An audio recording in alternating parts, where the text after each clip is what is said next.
stories tonight in Y News. President Ferdinand Marcos Jr. assures government's measures to help Filipino seafarers aboard MV Tutor. The Police Regional Office 11 files charges against 6 members of the Kingdom of Jesus Christ or KOJC group. The Department of Migrant Workers, or DMW, vows to prioritize recovery of 2 injured OFWs, 6 survivors, and the repatriation of 3 who were killed in Kuwait residential fire. And we will discover why leaders of the Group of 7 or G7 states agreed to support Ukraine by a loan from Russian assets. Good evening, Philippines and the world. Today is Friday, the 14th of June, 2024. Join us in the next hour as we deliver today's top stories around the Philippines and in other parts of the world. We are also seen in 1,935 satellite monitoring centers nationwide and via live streaming worldwide through the UNTV News and Rescue social media channels. I am Hardin Delgado. First in the news. A total ban on Philippine offshore gaming operators or POGOs is seen as the solution to the problems related to peace and security in the country. However, a policy analyst believes that President Ferdinand Marcos Jr. should intervene in the issues concerning POGO operations. Nel Maribohok reports. The formation of a task force may be done by the executive to help resolve the problem of the proliferation of illegal operations of Philippine offshore gaming operators or POGO. According to policy analyst Attorney Michael Henry Yusinko, President Ferdinand Marcos Jr. should intervene because this is a matter of security and the government's earnings from POGOs are at stake. This is a police matter. This is a national security matter. This is also a revenue generating activity matter, no? So taxation matter, all within the purview of the executive branch. I think the president should step in. But as to how the president should step in, yan yung magandang pag-isipan. So a task force probably headed by the DOJ. Recently, a uniform of Chinese military personnel was discovered during a raid on a POGO hub in Porac, Pampanga. This raised concerns among some senators who renewed calls to ban its operations. However, according to Yusinko, a total POGO ban proposal should first be thoroughly studied. Now, kung mag-i-impose lang tayo ng total ban, nasagot ba natin yung mga problema na yon? Yung bakit nakakalusot ang mga illegal activities? The government should also examine the possible negligence of some officials that enabled illegal POGO activities to slip through. Maybe it's not actually laws or more laws that are needed to fill that gap. Di ba?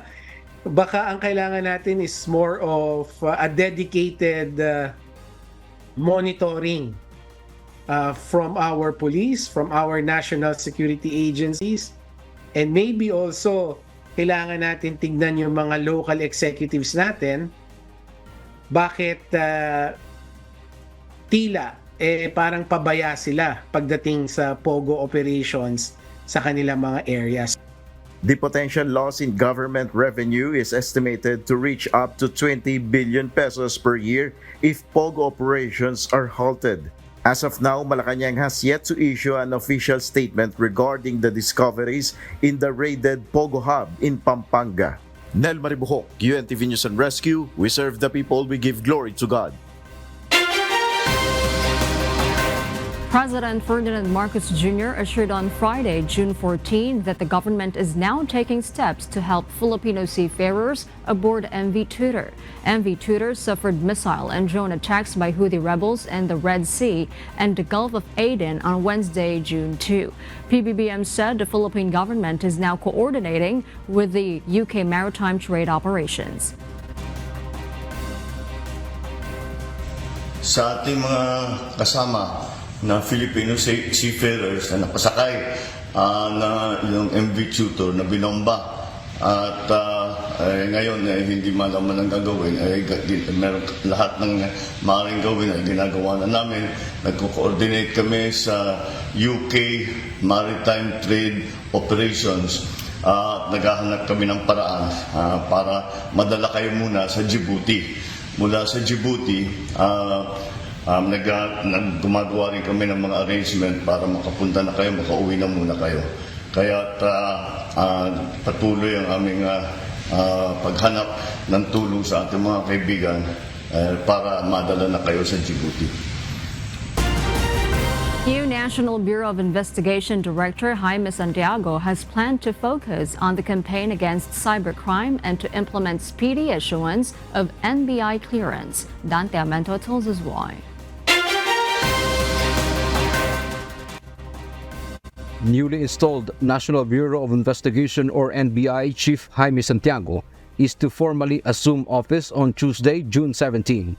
He replaced Attorney Medardo de Lemos. Ano siya, retired na siya, tapos in-extend siya ng President, so tapos na yung extension, eto na ako naman ang inapo.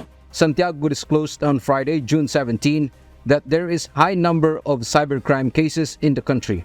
Thus, he will focus on combating such crime and expediting the issuance of NBI clearance. Lalo na yung speedy issuance ng clearances, no? Isa na yan, pupukpok kami sa cybercrime. Ang dami na nating mga scam. So yan ang pupukpukan ko as much as possible. Santiago is a retired Manila judge and he expressed gratitude for his new job in government. Siyempre, excited. Ang unang pangarap ko maging pulis. Sinuwerte lang na naging abogado, naging piskal, naging judge, balik na naman sa pulis. Although NBI, ibang larangan naman. He paid courtesy to the Department of Justice or DOJ this afternoon. The DOJ's primary mandate is to improve the NBI's services. Dante Amento, UNTV, News and Rescue. We serve the people. We give glory to God. The Police Regional Office 11 has filed charges against 6 members of the Kingdom of Jesus Christ or KOJC group. This includes obstruction of justice, illegal possession of bladed, pointed or blunt weapons, and disobedience of lawful orders. However, the names of the KOJC members were not mentioned. Yesterday afternoon, ang Kalinan Police Station nag-file na ng case against yung sa 6 na dadakip dun sa Glory Mountain. According to PRO 11 spokesperson Police Major Catherine Dela Rey, the 6 allegedly tried to attack the authorities who served a warrant of arrest for religious group leader Apollo Kibuloy. They also attempted to assault them using their bladed weapons. Meanwhile, the Philippine National Police is open to any investigation. Yesterday, June 13, former President Rodrigo Duterte warned the authorities that their actions cannot go unpunished. As the KOJC's property administrator, he will file cases against those responsible for the raid, which he describes as overkill and a violation of the law. The PNP also failed to serve a warrant of arrest. The Philippine National Police is open for any investigation and operations conducted in Kingdom of Jesus Christ or KOJC Group compound in Davao City on June 10. PNP Public Information Office Chief Police Colonel Jean Fajardo has maintained the regularity of the operations led by the Criminal Investigation and Detection Group and the Special Action Force for the service of the arrest warrant against KOJC leader Apollo Kibuloy and 5 other co-accused for sexual and child abuse case. The PNP stands doon po sa kanyang posisyon na yung inimplement po natin ay isang warrant of arrest na validly issued po ng ating mga korte. At naniniwala po tayo na yung idineploy po nating mga PNP personnel po doon ay mas marami kumpara doon sa mga normal po nating dinedeploy dahil may mga anticipated po tayo na mga sitwasyon na maaari pong mangyari which Ito nga po, may mga nangyari nga pong resistance po on the part nga po ng ibang mga supporters po. Ang intention po talaga dito is to really maintain yung peace and security during the implementation of search warrant.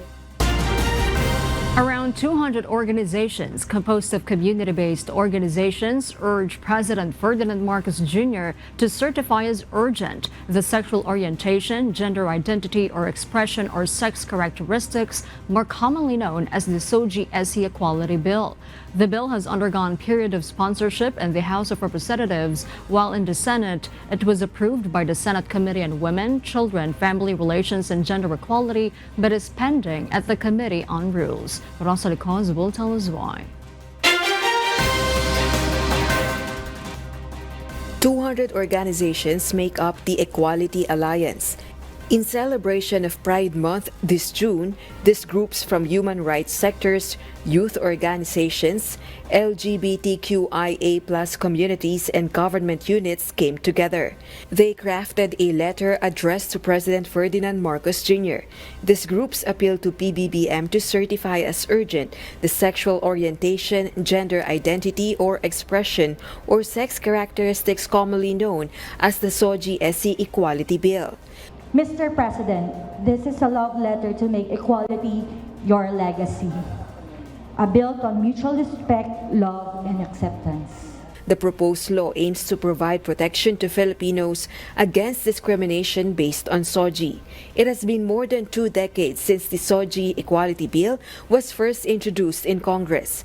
The Equality Alliance believes that passing the said bill would also contribute to the economy.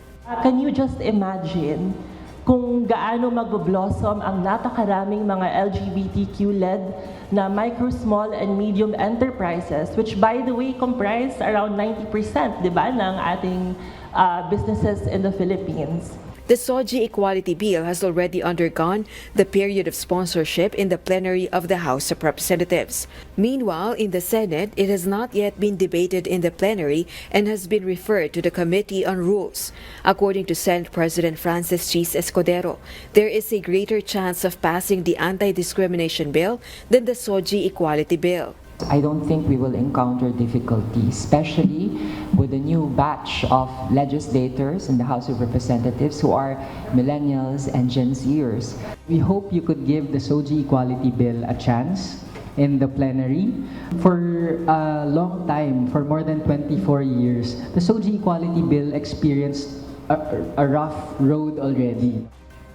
At present, several local government units have passed their anti-discrimination ordinance. Rosalie Cos, UNTV News and Rescue. We serve the people, we give glory to God.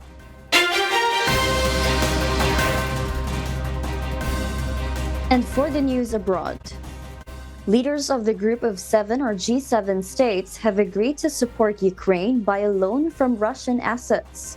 From London, United Kingdom, here's Joanna Ochoa to tell us details live.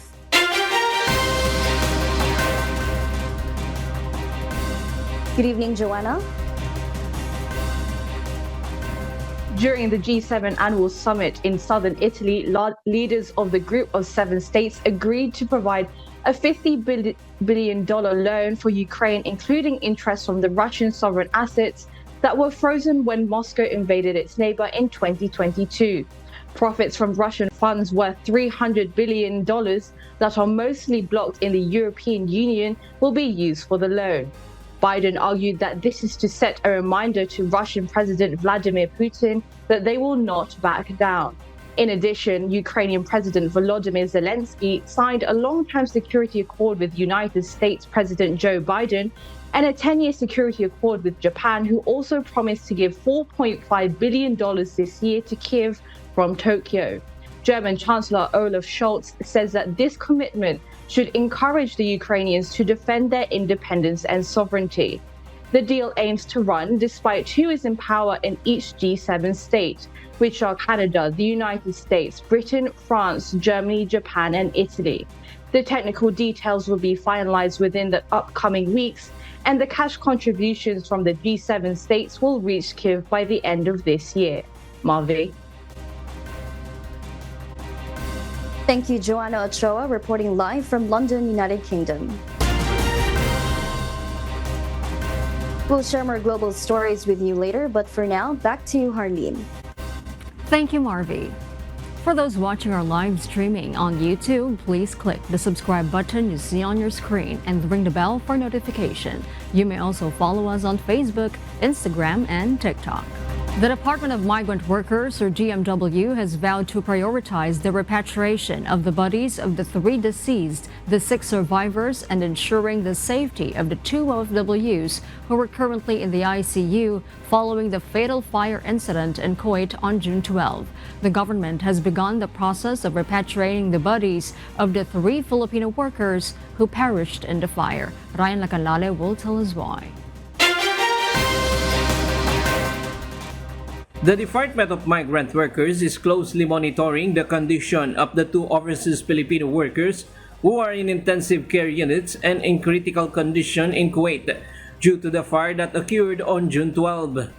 Labor Attaché Manny De Maano and his team of welfare officers there, also OWA welfare officers, the admin Arnel, who are monitoring the situation, especially with respect to the 2 in ICU. So pagdasal po natin, they're in critical condition. According to DMW Secretary Hans Leo Kakdak, their priority now is these individuals and the repatriation of the remains of the 3 deceased, along with the 6 Filipino survivors of the fire. But the priority at this stage is repatriation of human remains and the safety and well-being of the 2 in ICU and the 6 who are safe, and they will also be repatriated in due time. They have also spoken with the families of the 2 individuals in the intensive care units and the 3 deceased, in accordance with the President's directives to assist them in their current situation. The DMW is also considering the possibility of allowing the relatives of the 2 critically ill individuals to visit Kuwait. Meanwhile, the Overseas Workers Welfare Administration, or OWA, and the Philippine Embassy in Kuwait are collaborating to process the necessary documents for the immediate repatriation of the remains of the 3 deceased. And syempre lang, dinadaan na sa proseso, there will be documents that will be needed, at yung pamilyang tatanggap dito, inaalalayan na rin natin para mapabilis yung kanilang pag-uwi. Although the OWA has not yet provided an exact date for when the remains will be repatriated, Administrator Arnel Ignacio assured that they are closely monitoring the situation. What we can promise ay mabilis natin ito magagawa. Tinututukan naman natin ito at sa record naman po natin, palagay ko wala naman po tayo nababalitaan na tayo ay nagtatagal pagdating sa pagde-deliver ng services. So makakaasa po ang ating mga kababayan na maaasikaso po ito agad. The government also ensures assistance for families of OFWs who are victims of fire, such as burial assistance for the deceased, livelihood, and scholarship programs. The Kuwaiti government has also promised financial assistance to OFWs, in addition to support from their companies. We are already a well-oiled machinery. Basta mayroong ganyan, nakapunta na yung regional offices sa kanilang pamilya, chine-check na yung mga status, at kung ano yung status ng OFW sa OWA, yung corresponding na tulong, ibibigay na kaagad siya. Ryan Lacanlale, UNTV News and Rescue. We serve the people, we give glory to God.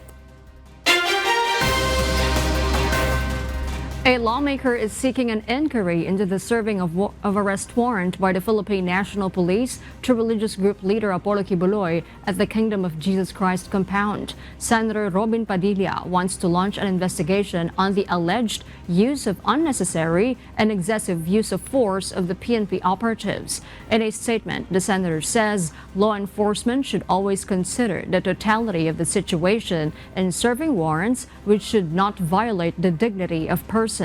He also wants to probe whether there is a violation of the PNP's policy of human rights, citing reports that some missionaries were hurt during the commotion. Padilla intends to file the resolution on June 18, Tuesday.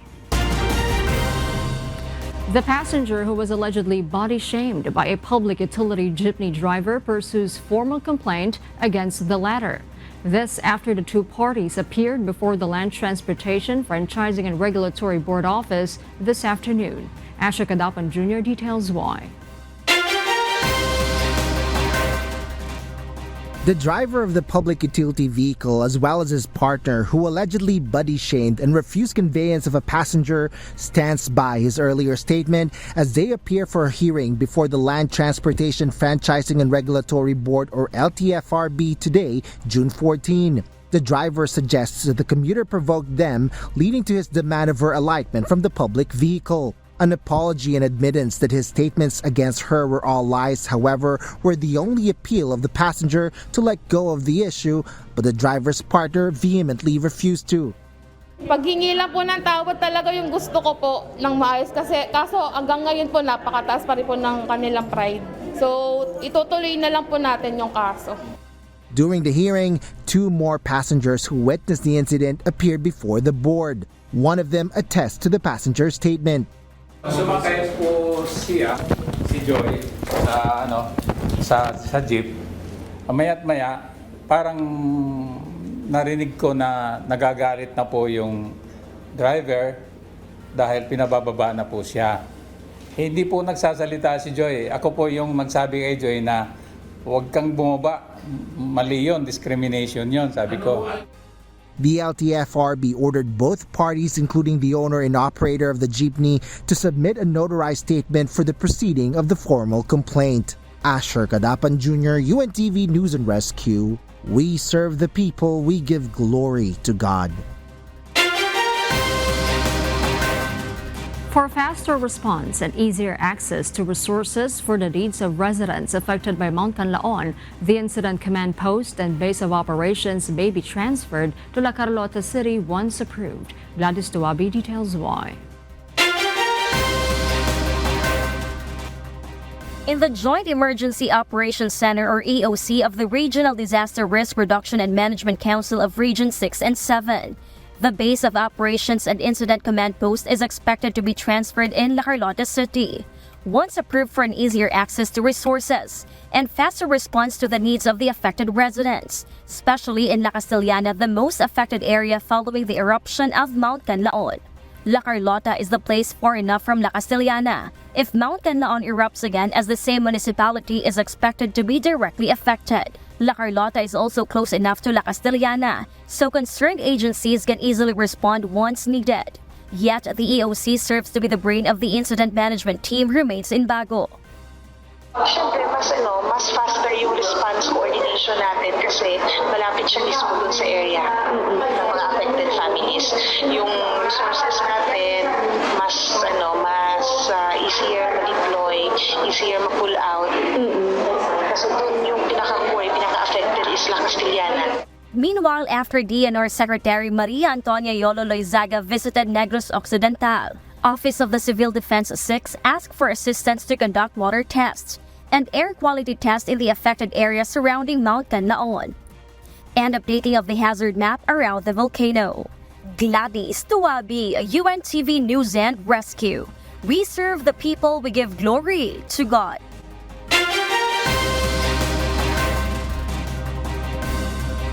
And in other global news, during a live stream today, June 14, that garnered more than 1 million views, Tesla's shareholder meeting revealed the approval of a $56 billion pay package to Elon Musk and a proposal to relocate the company's home from Texas to Delaware. However, the Tesla CEO may have to deal with new lawsuits on the compensation package, marking it as the largest in the corporate history of the United States. In January earlier this year, the tycoon already tried to convince a Delaware judge who called the package invalid and unfathomable. The decision was due to Tesla's board not being independent from Musk's influence, and that the process to reach such figures was deemed illegitimate. Meanwhile, today's vote does not automatically grant Musk access to the money, and there are likely to be further disputes. In a landmark move during the G7 summit in Italy, United States President Joe Biden and Ukrainian President Volodymyr Zelensky have signed a significant 10-year bilateral security agreement on Thursday, June 13. This pact is designed to fortify Ukraine's defenses against ongoing Russian aggression and bring Ukraine as a step closer to NATO membership. Early Briones will give us the details why. United States President Joe Biden underscored the enduring commitment of the United States to Ukraine's security, even in the face of potential political shifts, such as possible return of former President Donald Trump, who currently leads in some election polls. Biden also conveyed a unified stance among the Group of 7 or G7 nations to Russian President Vladimir Putin. The agreement serves as a strategic framework to overhaul Ukraine's military capabilities, align them with the North Atlantic Treaty Organization or NATO standards, and sets the stage for rapid consultation between U.S. and Ukrainian officials within 24 hours in response to any armed attack or significant threat against Ukraine. Beyond military support, the G7 nations collectively committed a $50 billion loan for Ukraine, funded by the profits from frozen Russian assets, highlighting a multifaceted approach to supporting Ukraine's defense and economic stability. Meanwhile, President Zelensky lauded the agreement as a historic milestone, viewing it as a bridge towards Ukraine's coveted NATO membership. Despite Ukraine's long-standing aspirations, NATO allies have been cautious about extending full membership due to the alliance's mutual defense clause, which obligates collective defense against attacks. Amidst these strategic advancements, Biden recently adjusted his stance on the use of American weapons, permitting Ukraine to deploy long-range U.S. missiles against Russian positions near Kharkiv. However, he maintained a firm boundary against expanding these attacks further into Russian territory. Early Briones, UNTV News and Rescue. We serve the people, we give glory to God.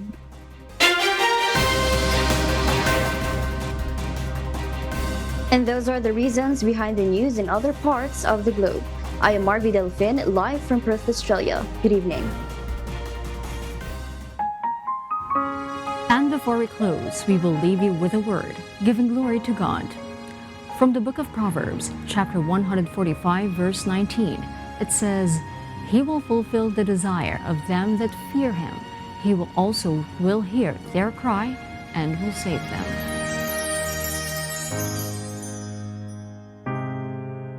And those are the reasons behind the news, June 14, 2024.